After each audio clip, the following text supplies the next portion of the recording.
各位弟兄姐妹，大家平安。平安。感谢主，我们今天第2堂礼拜准备开始。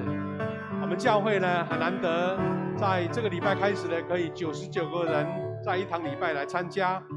我们无论在现场或是在网络上，我们就一起来敬拜神。我们先默祷，预备心。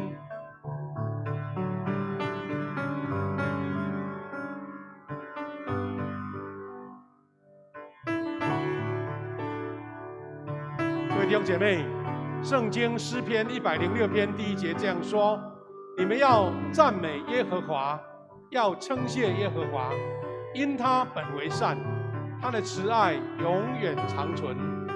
弟兄姐妹，是的，我们在这个世界生活，有神可以依靠，所以我们要用赞美，用称谢，在神的面前。现在我们要请我们的敬拜团带领我们用诗歌来赞美，一起来敬拜神。姐妹，大家平安，平安。让我们一起用诗歌来赞美，预备我们的心，作为我们今天主日敬拜的开始。我们也向神恳求，他赐下一颗谦卑的心。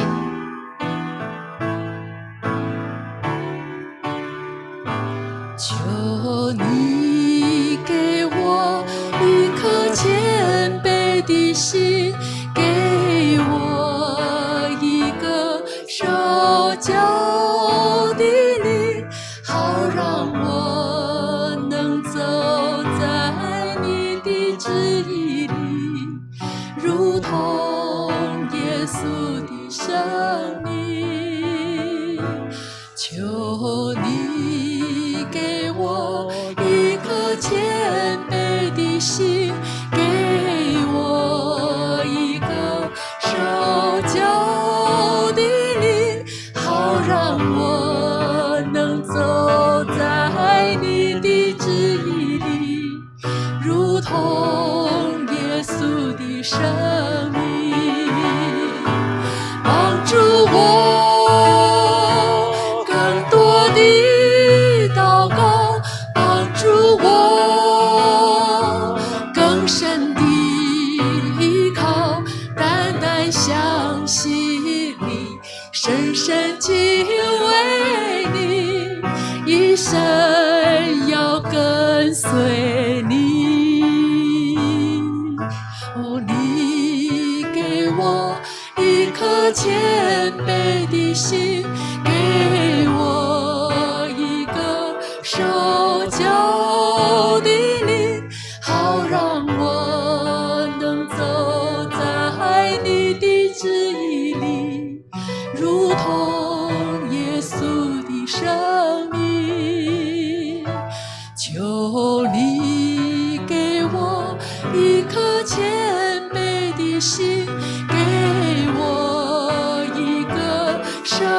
教的灵，好让我能走在你的旨意里，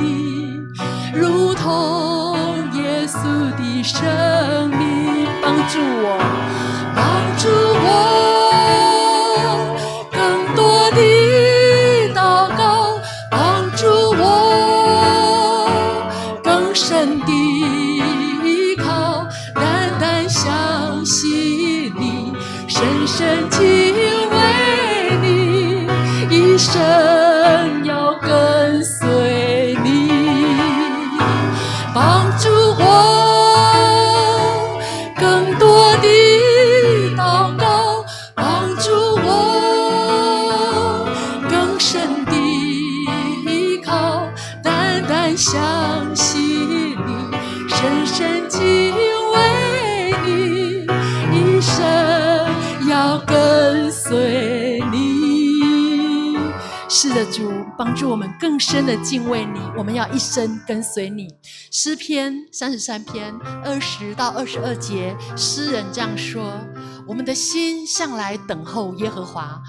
他是我们的帮助，我们的盾牌，我们的心必靠他欢喜，因为我们向来倚靠他的圣名。耶和华，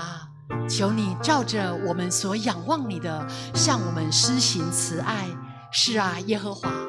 求你照着我们所仰望你的，向我们施行慈爱。感谢主，我们有看见台湾的疫情渐渐的受到控制，政府也慢慢的开放室内室外人群聚集的人数，好不好？这个时候邀请所有的弟兄姐妹，现场的弟兄姐妹，线上的弟兄姐妹，我们为着几件事情来祷告。首先为着全球台湾的疫情及大环境来祷告，恳求主止息全球的疫情，台湾的疫情逐渐得到控制，降级缓解封。为着本周我们开始的实体聚会来祷告，求主带领眷顾，让一切的过程及防疫的预备都能够顺利的来进行。特别我们也要为着台湾最近连日来的降雨来祷告，求主保守台湾的人民产业，不至于在防疫当中再度的受到灾损。我们一同开口来祷告。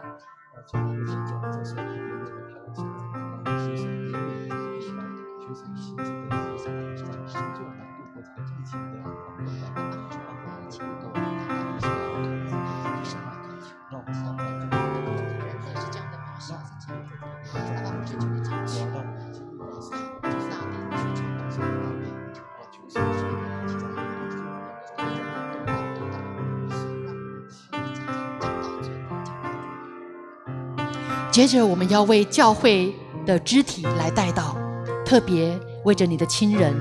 你认识的弟兄姐妹，我们为他们来提名祷告，保守他们的身体能够得着医治，尽快的恢复。特别也为教会当中许多的弟兄姐妹在等待接种第1剂疫苗或是第2剂疫苗的人，都能蒙主的保守以及看顾，让所有的疫苗都能够顺利的到位，人人得着健康的身体，有抗体得着保护。我们一同为着弟兄姐妹的健康来摆上祷告。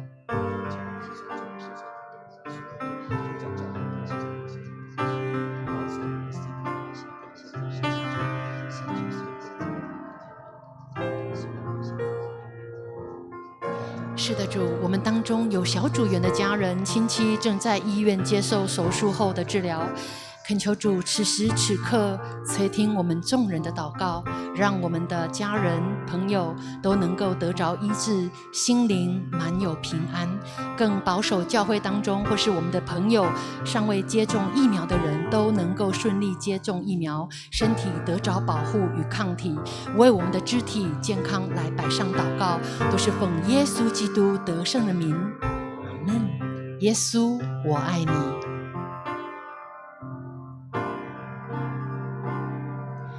耶稣，我爱你，耶稣，全心敬拜你，耶稣，圣洁神羔羊，耶稣。奇妙的救主耶稣，我渴望亲近你，深深与你相亲，千万人之中有谁能像你如此荣耀美丽？耶稣，我爱你，耶稣，全心敬拜你，耶稣，圣洁神羔羊。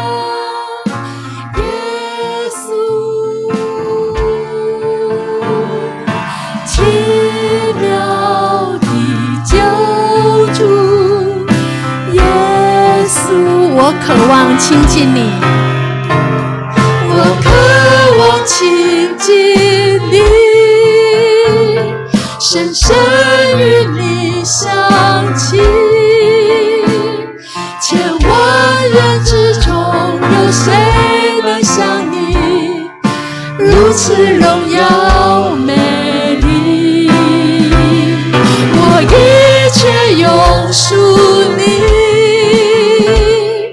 一生活着为你，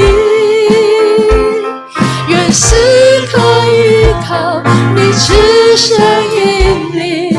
以你的心为心，我一切用属你，我一切用属你，一生活着为你，时刻依靠你赤身引领，以你的心为心。耶稣，耶稣，我爱你，耶稣，全心敬拜你，耶稣，圣洁圣羔羊，耶稣，奇妙的救主，耶稣。是的，耶稣是奇妙的救主。接着我们要为受疫情影响到工作以及经济收入的家庭来祷告。在全球疫情的冲击之下，许多的人在工作事业受到极大的挑战及考验，求主赐下智慧来帮助我们的弟兄姐妹能够度过工作的困境以及经济的危机，好让全球的疫情能够快快的得着控制，早日的恢复正常的工作及生活。我们一同为着我们当中有经济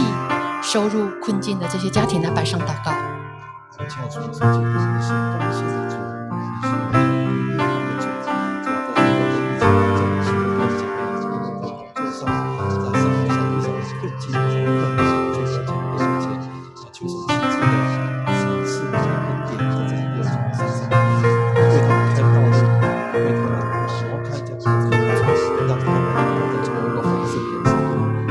接着我们要为今天的主日敬拜来祷告，恳求上帝赐给我们有谦卑受教的心来领受主的话语，接着夏牧师传讲的信息来得着属灵的养分，再次的得着激励，也恳求主的圣灵领导所有现场的弟兄姐妹及线上的弟兄姐妹，保守带领我们在今天主日的敬拜，我们一同开口来为今天的礼拜来上祷告。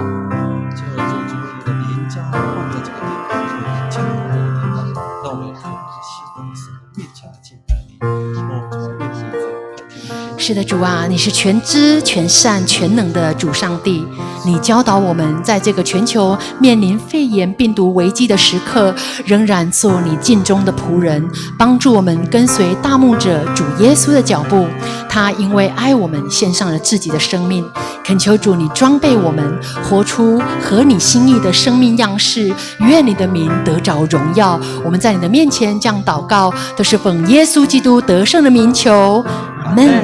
我们能够在圣殿聚集，你我都是蒙神祝福、蒙神呼召的子民，阿们。邀请你一同起立，我们都是受神所呼召的子民，在呼召之处，我们要为他唱出敬拜赞美的声音。主温柔的圣灵，让我全心感受，渗透我的生命，赐下平静和安息。你是我心的满足，主慈爱的真理，你荣光照向我，保卫我的身体，赐下平静和安息，让我感受你的爱，当照我之处，我要献上敬拜，无论遭遇何时，依然扬声歌唱，当照我之处，我要献上敬拜，无论遭遇何时，依然扬声歌唱。主柔的声音，主温柔的生命，让我全心感受，渗透我的生命，赐下平静和安息，你是我心的满足。主慈爱的真理，你荣光照向我，包围我的身体，赐下平静和安息，让我感受你的爱，照我之处，我要献上敬拜，无论遭遇何事，依然扬声歌唱，在呼召我之处，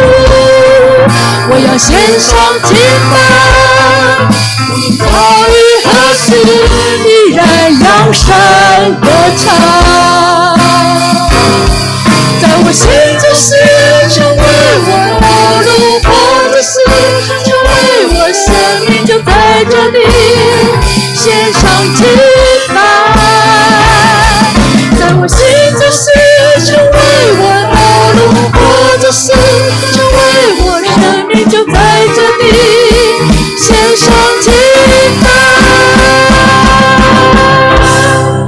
在呼召我之处，我要献上敬拜，无论遭遇何事，依然扬声歌唱，在呼召我之处，我要献上敬拜，无论遭遇何事，依然扬声歌唱，在呼召我之处，我要献上敬拜，无论遭遇何事，依然扬声歌唱，在呼召我之处，我要献上敬拜，无论遭遇何事，依然扬声歌唱，无论遭遇何事，依然扬声歌唱，无论遭遇何事，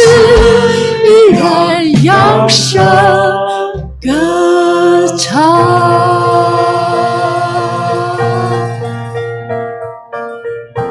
全能的天父上帝，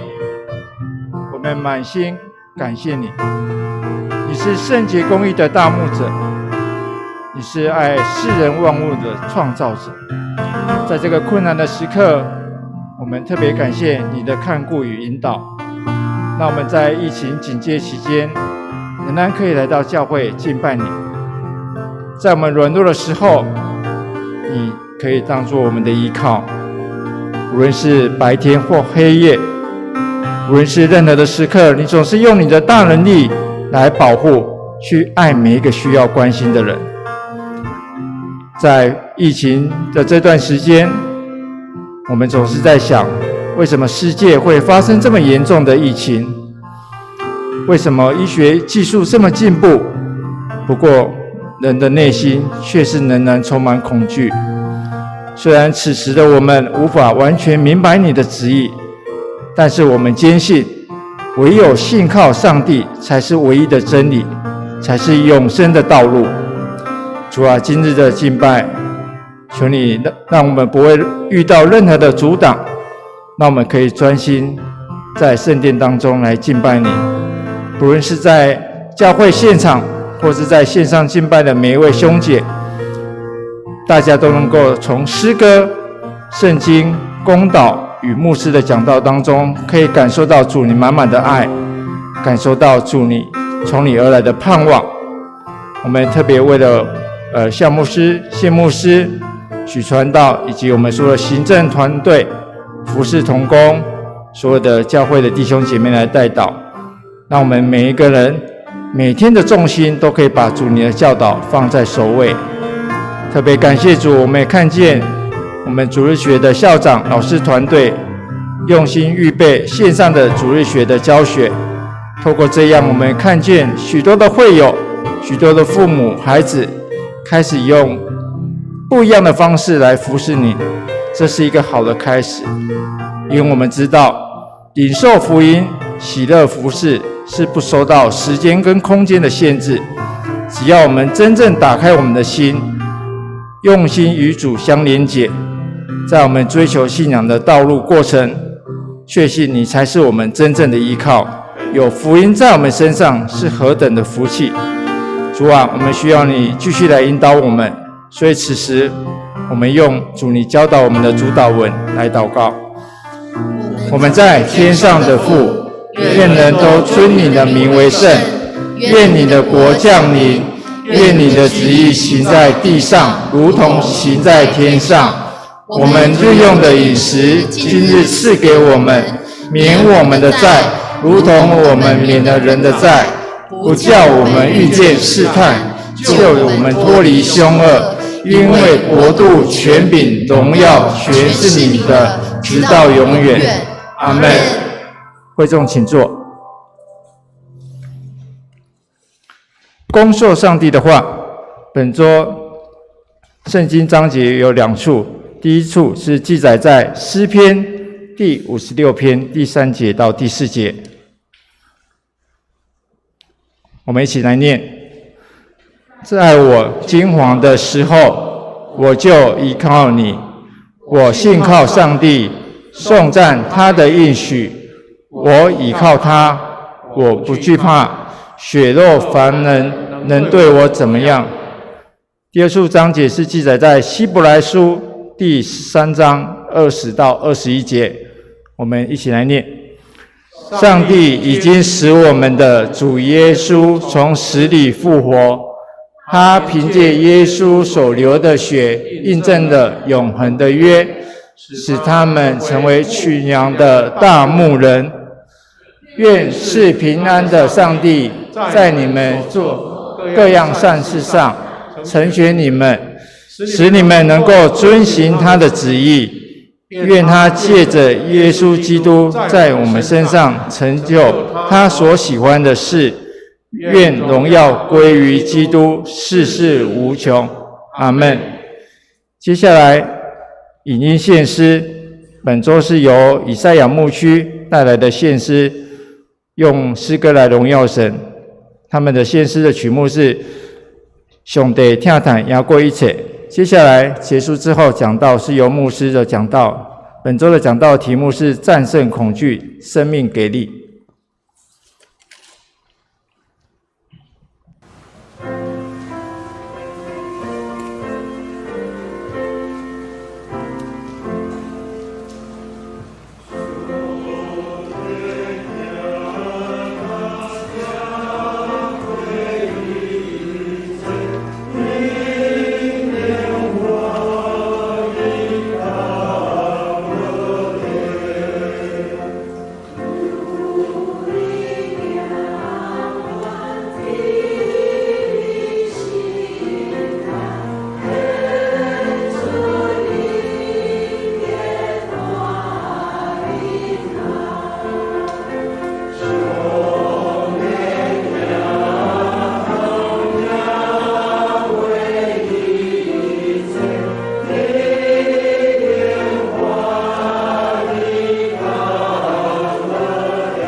各位弟兄姐妹，大家平安。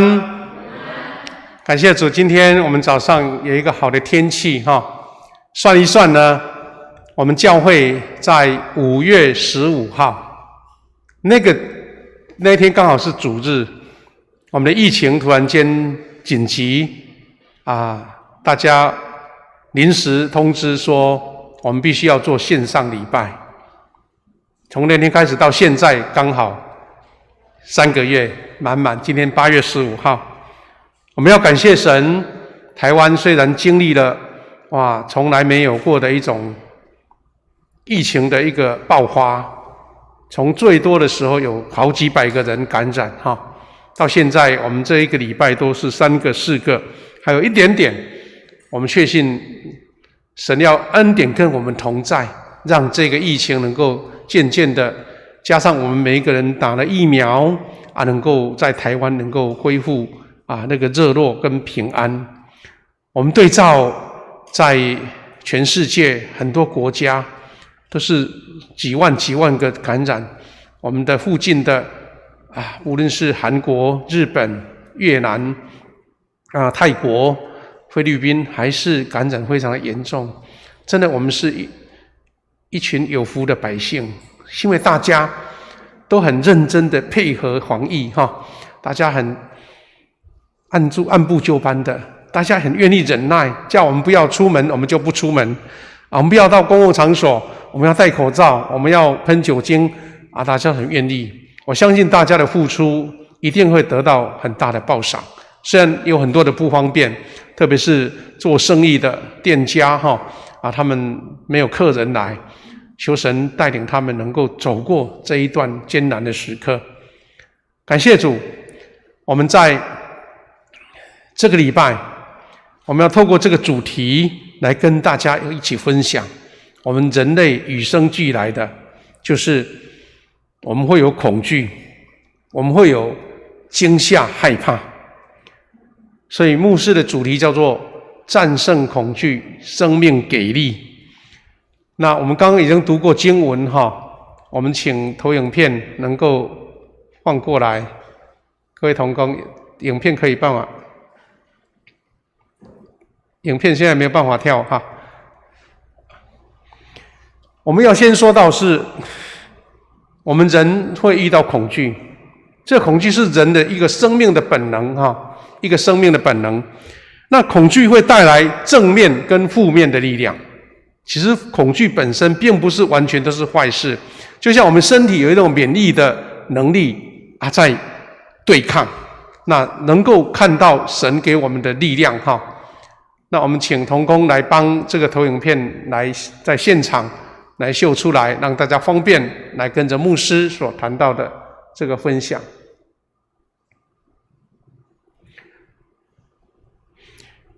我们说恐惧会带来正负的力量，是为什么呢？首先我们刚刚有读到圣经我们如果周报里面也有圣经，诗篇56篇3到4节，可以从这边去得到一个很好的一个学习那诗篇56篇的3节到4节好像这个是影像，不是投影片，是不是？但是打不开。好，那请到那个主题下面的，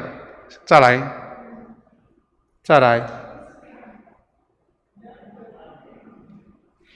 好，对，是这里在下一页。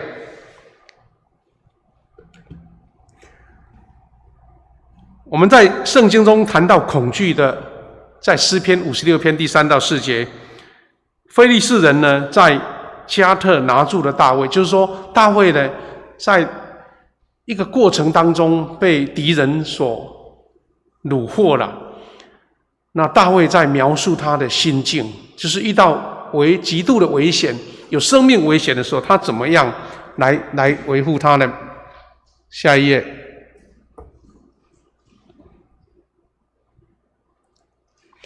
大卫他这样说：我的敌人不断的攻击我，跟我作对的人竟然那么多。我在惊惶的时候，我就依靠你。在遇到极度惊吓危险的时候呢，大卫就跟神祷告说：我的敌人不断攻击我，我的敌人那么多，在我惊惶的时候，像这样一个大能的勇士，他还是遇到惊惶，所以他就依靠主。第三个是箴言29章的25节，箴言的29章29节，他25节这样说：惧怕人的陷入网罗，唯有倚靠耶和华的必得安稳。倚靠耶和华的必得安稳。他的意思就是说，一旦有惧怕，你就会陷入一个被捆绑的网罗。什么网罗不知道，有可能是你判断错误了，影响你的身心了，或是你找错对象，想要得帮助，反而遇到困难。他说：唯有倚靠耶和华的必得安稳。下一页，恐惧在人类的生命过程当中，我们知道是与生俱来的。换句话说，人一生下来，我们常常看到小孩子小朋友，他会被惊吓，对不对？惊吓。那有时候以前呢，我们的阿嬷妈妈呢，还没信主的时候，会抱小孩去收惊，有没有？就觉得就睡不好，一直会惊吓，会哭那个都是一个心灵上受伤的所以我们生活上常常碰到说，比如说怕黑，一旦黑暗一来，你会不敢走出去。有人惧高，看到那个高的地方，看那个下面的时候，脚会很软下来。我们台湾最近流行那个天梯，有没有我们那个像那个吊桥就故意做了一个玻璃的，哇！你走上去看到山谷那么深，你会有一点脚软的，人会有自然的惧怕。我们甚至有一种人可能比较少，但是有碰到说幽闭恐惧症，有人不敢搭电梯，因为电梯是密闭的，他一走进去就人没力气了可能是曾经被惊吓过。或是浴室如果没有窗户，他也会觉得一惊吓。那更不用说，我想大部分都会有怕一种小动物，有人怕蟑螂有人怕老鼠，对不对？更不用说怕蛇，哇，怕一些奇怪的动物。但是有人就很喜欢还把蛇捆在脖子上就是不管反正人都会有一种恐惧。所以有一段时间电视节目会流行什么呢？就是一种恐怖箱叫这些演员伸手进去不让你知道是什么他其实故意是比如去拿那个海参软的黏黏的，你一摸以为是蛇，哇，吓死了故意让惊吓的表情，让人家在那边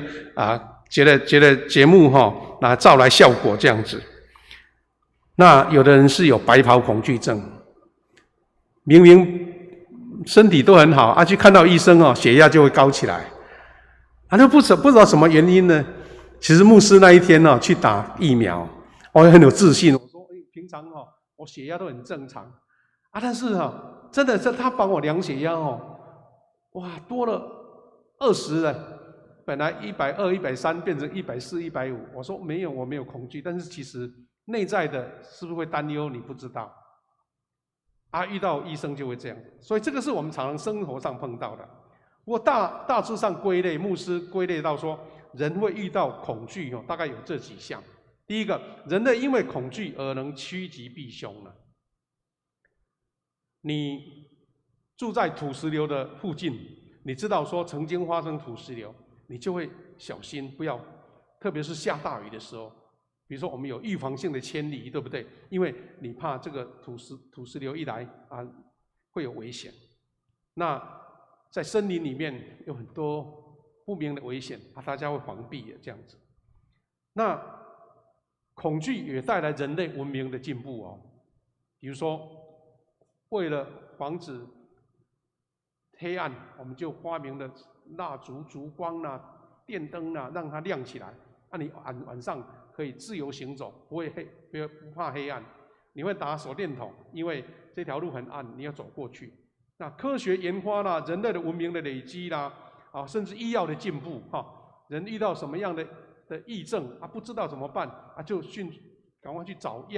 药物来帮忙能够慢慢能够促进健康。那这些是因为恐惧带来的正面的效果。那有一位英国的著名的领袖，就是当时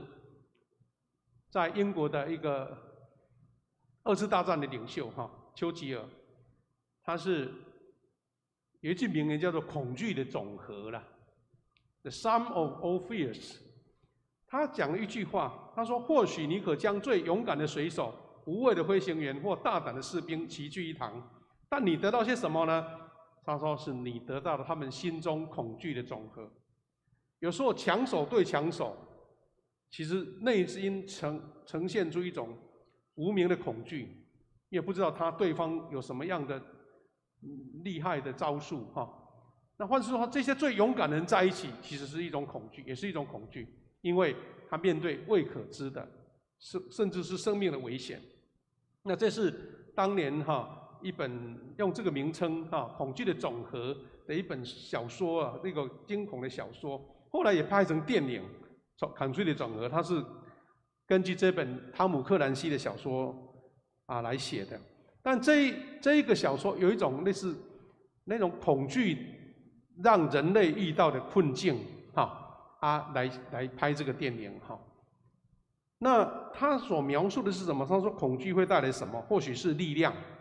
或许是平衡。那最糟糕的情况是什么？是毁灭。换句话说，恐惧的平衡就是大家彼此对抗，你也不敢动，我也不敢动你。现在在以前在苏联跟美国对抗的冷战的时代，大家都怕说谁先按了那个核子弹的按钮，所以大家还在一种恐怖的平衡。那最糟糕的是不小心误判就会产生毁灭那这是这个电影的一个海报。那这个故事会告诉我们什么呢？恐惧跟无知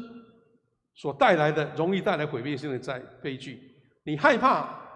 只是一个个人的事但是你做了判断，做错误的判断，做了错误的措施，可能会影响很多人。他说，因为恐惧失去理性了，外加认知所受限，所做出的判断总是容易走上绝路那这个无知是怎么来的呢？是因为恐惧掩盖理性。为了摆脱恐惧，就是盲从了。一旦人认知的受限制，因为知的不足，就会做出错误的结论跟判断。所以这个电影它其实在描述说，东西方在冷战的时候，有那些狂徒他去偷了那个核子弹，他在威胁全世界的安全。各地的那个人是怎么样去阻止这个灾难的发生？就是一种无名的恐惧，不知道什么时候会爆炸出来。这个是一些电影常常会发生的情节但是我们如果看到生活上来讲，恐惧还是重生呢？就看我们对恐惧的态度。因为你害怕，会选择会来妥协，还是无畏的面对，秉持理性来捍卫这个得来不易的价值跟信仰。那这是这部电影给我们一些提醒，人类所碰到的恐惧。不过我们最熟悉的是我们生命中所遇到的恐惧跟不同的面向。我们生命中这些恐惧到底带来好处或坏处呢？第一个，刚刚牧师说了，对黑暗灵界的恐惧。各位都知道，我们台湾呢，从我们有认知以来，台湾就是遇到农历7月，你就会无名的惧怕。小时候，父母亲告诉你说，7月到了，不能去溪边玩水，不能到海边玩水，反正不能做那些危险的事，因为好像那个鬼魂随时会来抓你这样子。那我们也承受这个文化，一直在这个恐惧当中所以呢，台湾人呢，在这个7月的时候呢，会大拜拜，会普渡，是因为怕这些鬼魂来抓我们。但是我们从基督徒的角度来看，那些鬼魂不是我们惧怕的，而是真正在黑暗掌管黑暗权势的魔鬼，因为他就会借由各种的因素来搅扰你。其实我们如果用理性的去思考台湾为什么7月才会怕呢？平常为什么不怕？那7月才让这些好兄弟跑出来，给他吃一顿好吃的，然后又把他赶回去，怎么那么乖呢？一开门他就出来，关门他就进去了。好像有某种法术。既然你有法术能控制它，为什么7月还不能控制？何况呢，这些好兄弟要等到1年才有1个月可以吃，那11个月不是要冬眠吗？其实这理性上我们都理解说，这是人的一种习俗啦。台湾人因为面对很多的天灾人祸，所以呢，在历代当中有很多我们的同胞，他可能因为不小心就是丧失了生命，所以对这些前辈、这些先人的一种敬畏，那是一种合理的。但是，一旦恐惧，那就会被捆绑住了。第二个，我们在看到这些7月的一个普渡的时候呢，有很多的习俗出来了。但这些习俗到底是帮助你呢，还是让人陷在一种捆绑当中？比如说像这种普渡，哇，特别是在宫庙前面哇，大排场，摆了好多的祭物但是很有趣的就是，我们说下个礼拜刚好7月15了，大家在普渡完一大群人拿那个大布袋，全部跑到桌上去，把所有的供物就把它全部收起来，收越多，哇，觉得是战利品。那我们就会想象到说，这个有一点讽刺啦我们是要供应给这些好兄弟，竟然是我们人把它抢走了当然他们有自己的解说啦，不过我意思是说，怎么样去看待这个事情那在基隆那边有放水灯，好像有一点要保平安的意思那还有在头城在恒春那边有那个抢孤要爬那个充满那个柏油的那种柱子上去。那有些是一种民俗的运动，但是一旦心灵被捆绑，那是得不偿失。所以我们台湾呢，慢慢有人开始在解破这个7月的鬼月了比如说有人认为说是朱元璋这个皇帝的，他认为7月是最吉祥的月，他要独享就告诉下面的那些官员说，你就故意去散布说7月是鬼月，都不能做什么事情他自己要独享那个福气的月其实民间也有另外一种叫做盂兰盆节，就是一种孝道的节日啦。那我们教会呢，觉得说大家被心灵捆绑很不好，所以我们就要传平安的福音，所以我们有唱一首歌叫《平安7月夜》，对不对？就是让我们知道说，有主耶稣的保护，我们就才能真正得到平安。不然你要做什么措施都会遇到这样的困境。我们刚刚说第二点是未知世界的恐惧，比如说对大自然未知的力量，对人类因为彼此征战攻击战争临头了。像阿富汗最近呢，又被那个反对的那个部落开始在攻击了，连首都都要被应该是什么样？是我们这个阿富汗这个国家，还有这中东很多国家，这样征战来征战去，人民会遇到很大的苦难。其实台湾在之前也曾经面对政权交替，400年的历史，常常有不同的统治政权来，那人民会产生一种恐怖的气氛。尤其在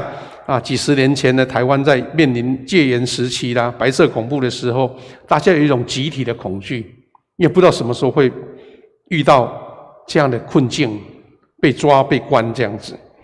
那更不用说台湾人面对这个疫情新冠疫情的时候，怕感染，怕疫苗打后会不会有后遗症，这些恐惧都一直存在在我们当中。还有我们自身的生命与未来的恐惧，我们人在追求成长过程当中，或是在追求胜利成功，其实也伴随着恐惧。比如说这些政治统治者，他身在权力的顶峰，其实他也很恐惧。很多帝王他会把一些功臣都全部杀掉，因为他怕这些功高震主的这些部将有一天会把他抢夺下来。所以很多集权统治的国家会用恐怖统治，是他为了要巩固自己。我记得李登辉总统他以前曾经讲过一句话，他说跟他的部属去爬山的时候，爬到高山，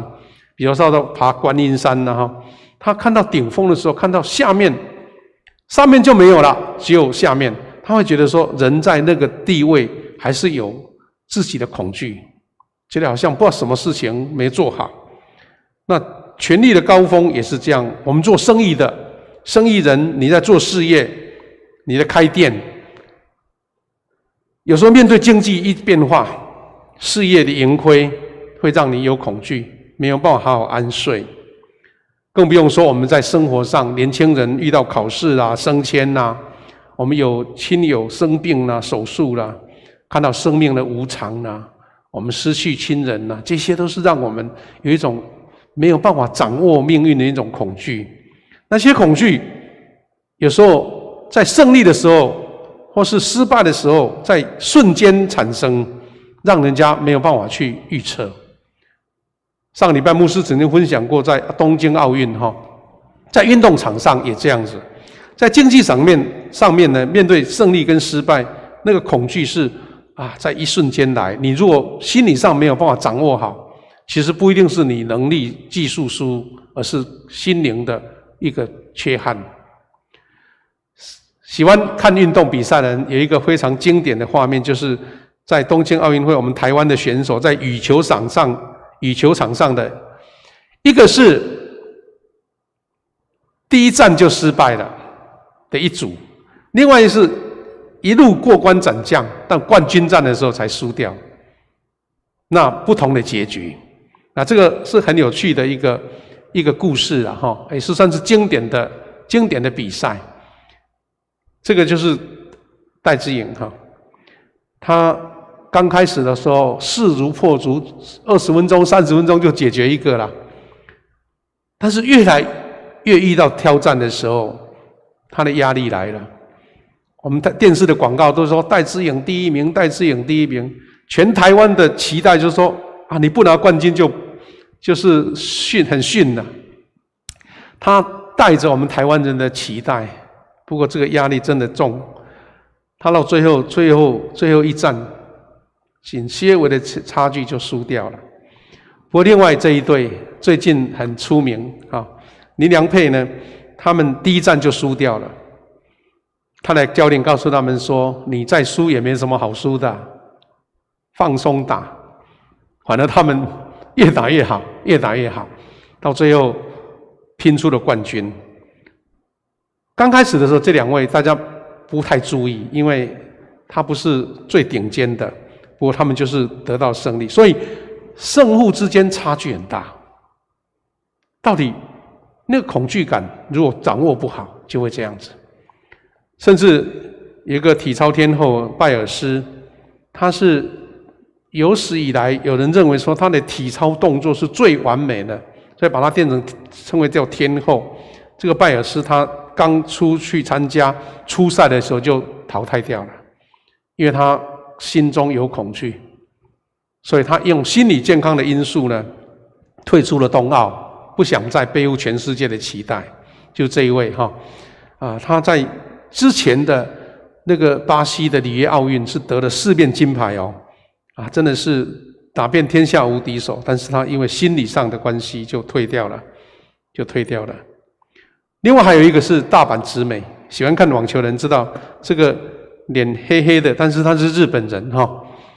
皮肤黑黑的，他因为受忧郁症之苦，就是宣布退出网球公开赛，法国网球公开赛。而且他就直接公开在《时代》杂志这个全世界出名的杂志喊话说，请大家正视运动员的心理健康。《时代》杂志他有曾经发出一个评论说，这一次这些顶尖球员遇到心理上难以克服的，已经改变了整个运动心理学的一个医学的历史。他们真的要去怎么样去处理，不是把人当成一个机器一样操练到他得冠军，但是他到底心里想什么？是要得掌声呢，还是得到那个更高、更远、更快的极致呢？各位弟兄姐妹，不知道牧师分享这么多有关恐惧的，在你的身上是正面的还是负面的？这是大阪直美这位日本人。弟兄姐妹，最后牧师要跟大家回到圣经，回到信仰。我们怎么样真正战胜恐惧，生命给力呢？首先，真正的平安来自上帝。刚刚我们读的希伯来书13章20到21节，他这样子告诉我们说，凭什么我们从神得到一种力量呢？这个确据是因为从死里复活的主耶稣，他见证了胜过恐惧的能力。我们都知道，连死都克服了，还有什么好怕的？主耶稣他用死的代价流出宝血，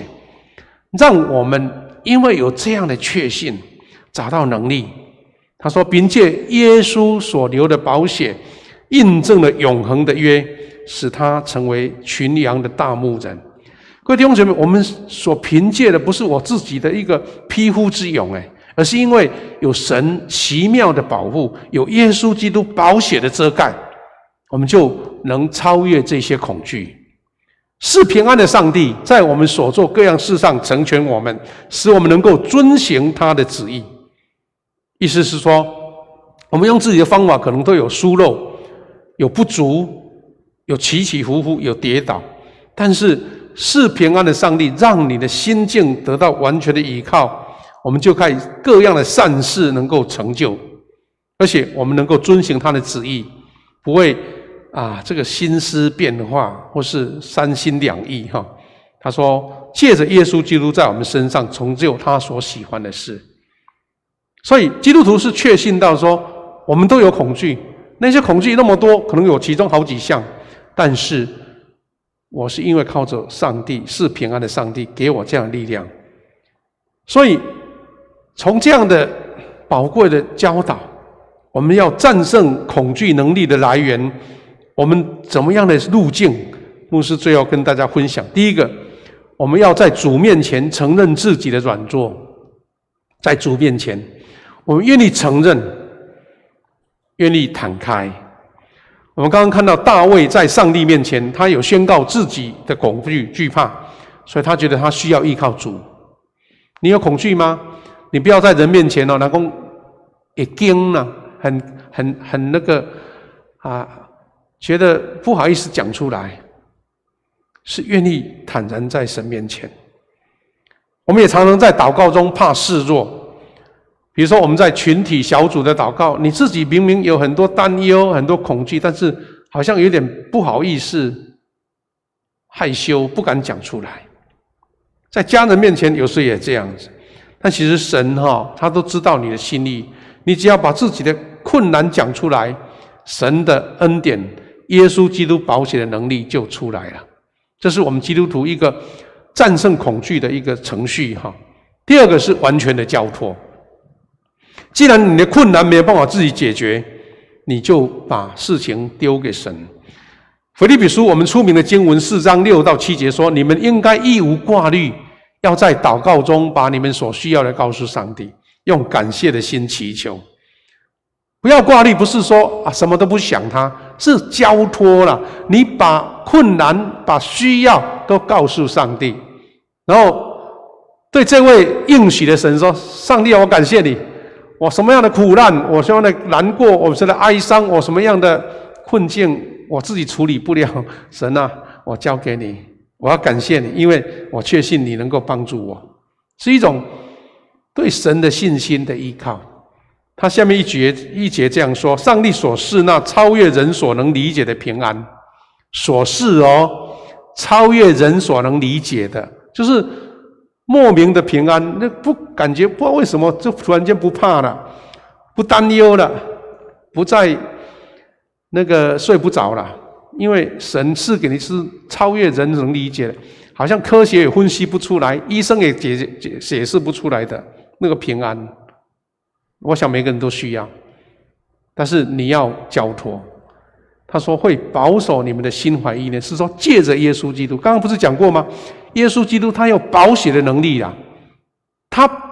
保护，好像他的疫苗才有用，保护力才够，那你就是交托。第三个是你要真正的依靠。交托之后还要真正的依靠。诗篇23篇我们最出名的经文，大卫的经文，他说，我虽然行过死荫的幽谷，也不怕遭害，因为你与我同在，你的杖你的竿都安慰我。死荫的幽谷是代表一切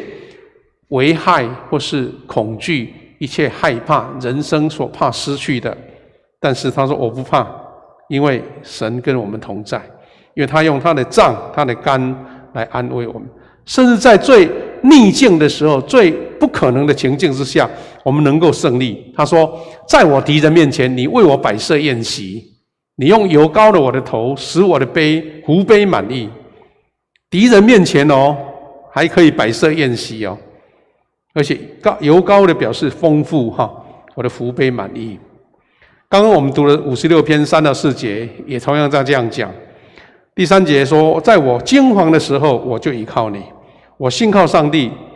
颂赞他的应许，我倚靠他，我不惧怕，血肉凡人能对我怎么样呢？这是第3个，完全的倚靠。第4个更生活化了，要奉主的名勇敢来做宣告。奉主的名，主啊，我就惧怕。奉你的名，因为借着耶稣所流的宝血，印证了永恒的约。换句话说，我们人因为看不见未来，或是看不见外面，所以你会有恐惧。但是你奉主的名宣告，就好像借着圣灵的眼光去看那一些困难困境，用圣灵的眼光来看透生命的恐惧跟生死。就好像最近我们常常突然间乌云密布，但是用圣灵的眼光是好像冲破了云层了。到云层的上面，我们搭飞机就看到说，下面都是云层，可能下面有狂风暴雨，但是上面很平稳。因为我在同温层或是在那个高空上，下面都是风雨，但是上面是太阳光普照。我们有没有办法借着圣灵的眼光去看见神的祝福？那就是勇敢突破。我记得小时候呢，我们乡下的家庭这个大厅没有什么布置只有一个东西，就是一个耶稣的像耶稣的像表示说我们这个是教会的家庭基督徒的家庭。那我曾经看过有的家庭吊的不是耶稣的像，是吊另外这一张叫做天使保护儿童过桥。不知道你有没有看过这种很古典的图画很多人吊在家里面，表示说我们有神的保护。你看这2位可爱的儿童走过那个破桥，他都很平安。后来这个图画有很多种版本像这样子不同的版本不同的版本。那是表示说你心中有确信，虽然你走在一条孤单的道路、危险的道路，但是有天使在保护你这个是很有趣的一个画面。感谢主。最后一个是什么呢？你要真正能够胜过恐惧的生命，得着真正的平安跟喜乐。你要胜过它，你要靠神的保护。那耶稣曾经面对一个失去女儿的管会堂，叫睚鲁他告诉他说，不要怕，只要信。怕是难免的，但是信就超越害怕。另外一个是我们人有私心的时候就会恐惧，恐惧失去嘛，恐惧得不到嘛。所以当我们去除贪欲、贪求，没有私心，甚至你愿意放手，知道说既然持守不住，我愿意放下来，愿意放下，恐惧就消失了，因为你的心得到平静。最后牧师要说一个战胜恐惧的一个故事在前不久有这个 Good TV 的真情部落格也播送了这个范耀鹏跟林丽这对夫妻的故事他描述他们因为信仰胜过了成长的伤害、苦毒跟恐惧的见证。他这个可能是重播的，可能有机会大家可以在真情部落格搜寻看得到他说这个范耀鹏先生他是从火爆的赌徒蜕变成温柔的门徒了。原来幸福只是在一念之间。简单的说，这个故事怎么是呢？他是这个耀鹏弟兄呢，他在小时候呢，家里本来还算 OK 圆满，但没想到他的家就是可能是在一个小学校要征收土地，然后他的爸爸呢，刚好花了很多钱盖了一个蛮不错的房子，就是被征收，就全部怪手把它拆掉。他们在现场看到的时候，很大的冲击。他说小时候看到自己的家没了，那种伤害就开始来了。没想到伤害更大的是，他的妈妈因为不忍心舍不得，一生的家业都毁掉了，所以到最后变成选择去轻生了。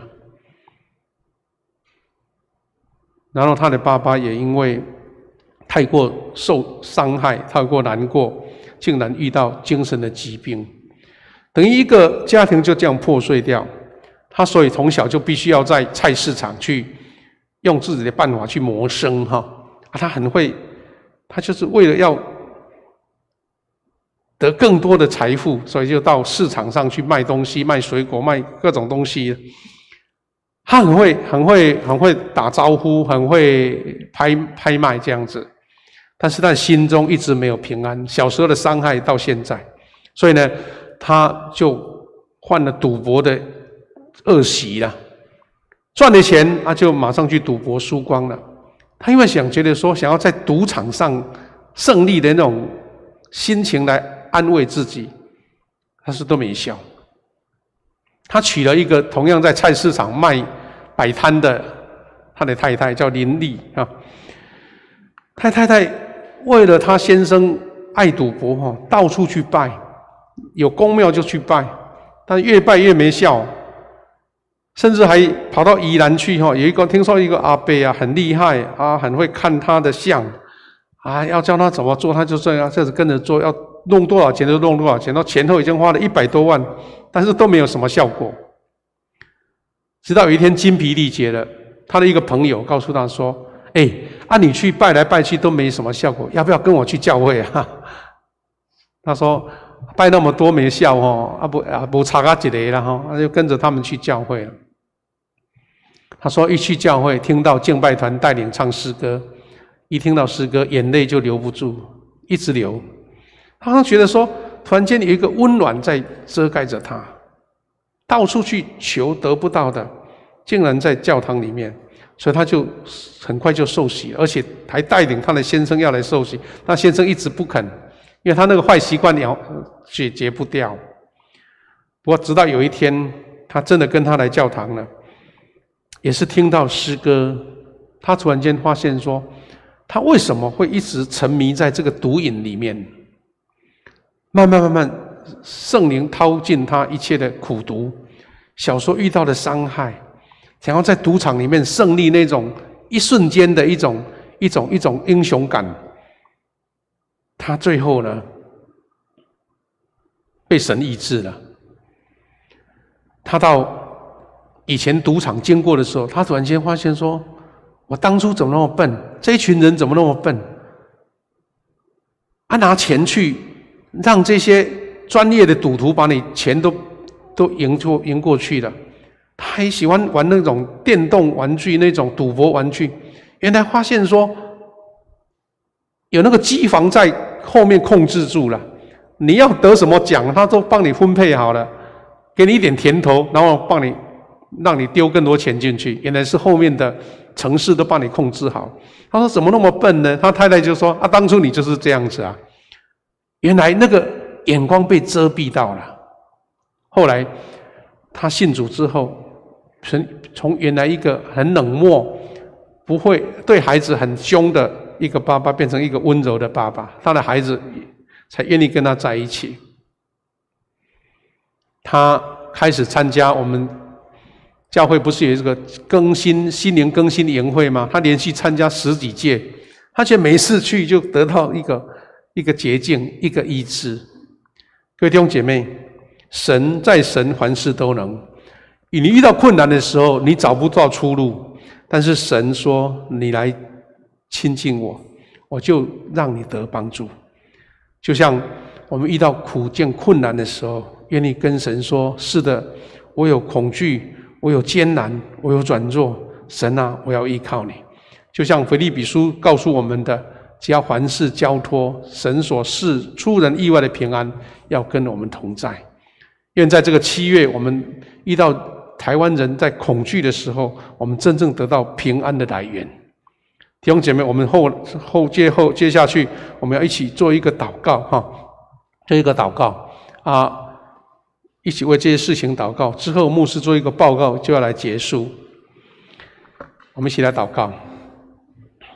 亲爱的主，我们感谢你，让我们台湾在面对疫情的时候，虽然有恐慌、有紧张，但是大家的努力之下，我们又慢慢恢复平静。我们教会能够恢复有实体的礼拜。我们继续为防疫第一线的医护人员、各级防疫单位来祷告，求上帝赐给他们智慧、体力跟健康，能够保护全体民众平安度过疫情的危机。主啊，我们求你保守台湾能够继续取得足够的新冠疫苗，我们全民就能够普遍施打，也为台湾同胞能够同心合一，团结对抗疫情，大家彼此不争执不互相攻击，大家同心合一之下，疫情能早日消除。我们也为近来亚洲跟世界各地因为变种的病毒的侵袭，很多地方又重新感染人数创新高。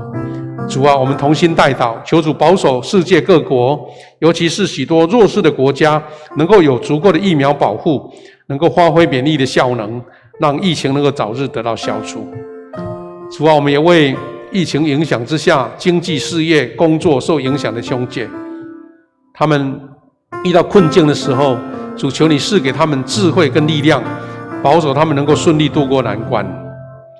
主，我们也为教会开始恢复实体聚会的时候，各样事工能够顺利恢复聚会，门徒培育、福音事工能够顺利展开。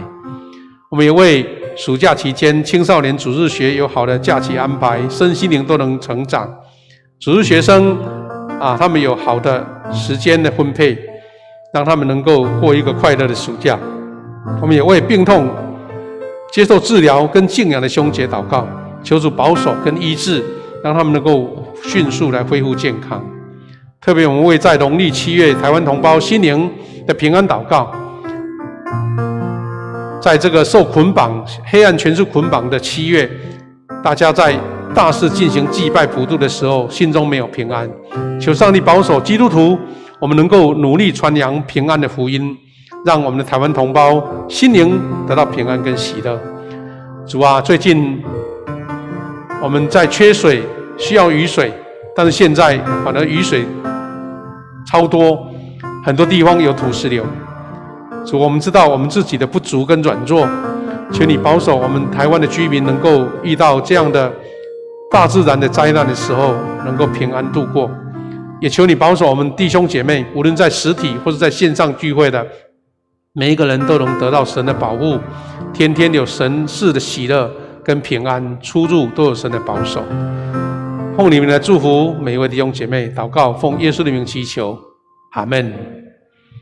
弟兄姐妹，我们做一个报告，再来做结束哈。一个我们简短的一个报告哈。第一个，我们教会已经通过99人的聚会，那民政局核定通过了，我们只要按照疫情的管制有安全距离，我们有实名制我们有梅花座，我们有那个喷酒精我们都能够保护自己。那所以我们现在不能全部人都进来，我们就举行实体跟线上的礼拜第二个是我们这个礼拜5的祷告会，因为容纳人数够了，所以我们就恢复实体聚会。那我们鼓励兄姐到时踊跃前来参加现场的祷告会。我们的值日学现在因为小朋友还不方便过来，所以我们就仍然在上午的10点15分，礼拜天上午就有线上的课程开播另外我们门徒学校的课程已经恢复礼拜3晚上的实体聚会了上课了，我们剩下2堂请这些学员能够把它回来上完因为我们有线上礼拜还有实体礼拜，我们统计人数需要大家的帮忙，各小组团契所长协助登记人数另外我们教会有协助来登记，就是有2022年的周历手册，因为这是教会的周历，里面有很多节期可以帮助我们做记录如果有需要可以到办公室去做登记来订购，大概一本才90块了另外一个，我们教会汇集在我们教会的卢启明传道，他预定要在8月28号的上午下午2点20哈，在我们教会举行这个封牧礼拜哈因为有人数限制，就不勉强大家。我们的圣歌队有受邀来献诗哈这样是以上的报告。那特别我们今天要欢迎我们有2位姐妹来到我们当中了哈。第一个就是在1个多月前哈我们的一个青年就是刘彦廷弟兄，因为车祸来过世哈他的妈妈呢遇到这样的困境，他要寻求神的保护跟照顾哈所以刘妈妈这个静莲姐哈，你站起来让我们认识，摆个手就好哈欢迎你来参加，欢迎你来，请坐。好，我们送一个纪念品给他。等一下呢，我们请我们的侍奉同工，我们要为他做祝福祷告，求神保护他。另外应该是他的嫂嫂了哈，我们的戴佑娟姐妹也来我们当中，佑娟姐哈，欢迎你欢迎你来参加。好，佑娟姐，她是我们教会婉如姐妹的姐姐哈她跟我们的那个静莲姐是姑嫂了哈，姑嫂她今天特别陪伴她过来哈。我们继续为我们的静莲姐祷告，因为她失去了爱的儿子心中的难过，我们求神亲自来保护她。我们这样子来做报告。等一下我们大概1点的时候有开小会，我们请长老预备心1点来2楼开会。我们把时间交给我们的诗会来做结束。那我们一起来奉献。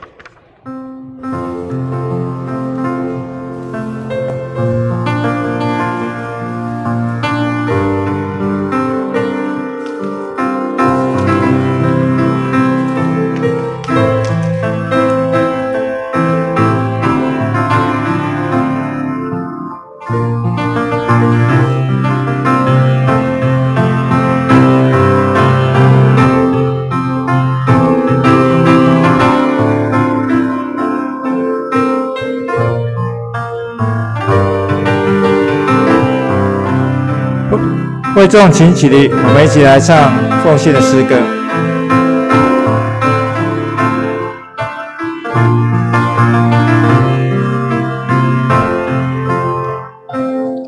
亲爱的宝贵耶稣，你爱何等的甘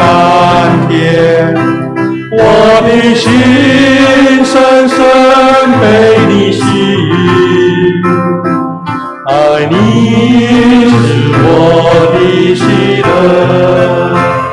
一生爱你，一生敬拜你，一生爱你，一生荣耀你，一生奉献，一生不回头，一生爱你，跟随你。会众请坐。好，那现在我们要进行是我们背诵我们本月的金句，在周报的最后一页，记载在《申命记》第5章第16节，我们大家一起来念一次。当照耶和华你上帝所吩咐的孝敬父母，使你得福，并使你的日子在耶和华你上帝所赐你的地上得以长久。申命记第5章第16节。颂荣，我们要请会众请起立，我们吟唱颂荣的诗歌《我的神我的王啊》，结束由牧师来祝祷。我的神，我的王啊，我要尊崇你的名，我要永远称颂你，我要天天称颂你。一起来领受从神来的赐福跟恩典。愿主耶稣基督的恩典、上帝的慈爱以及圣灵的保护、引导相通，与每位在现场的弟兄姐妹以及线上的所有家庭弟兄姐妹同在，从今时直到永远。阿们。阿门，阿门，阿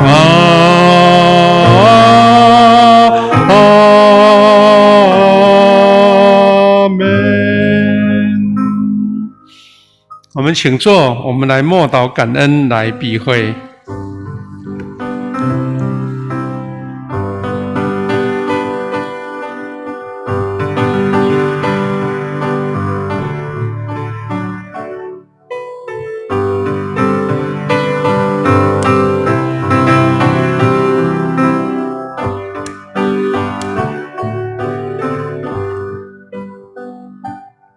各位弟兄姐妹。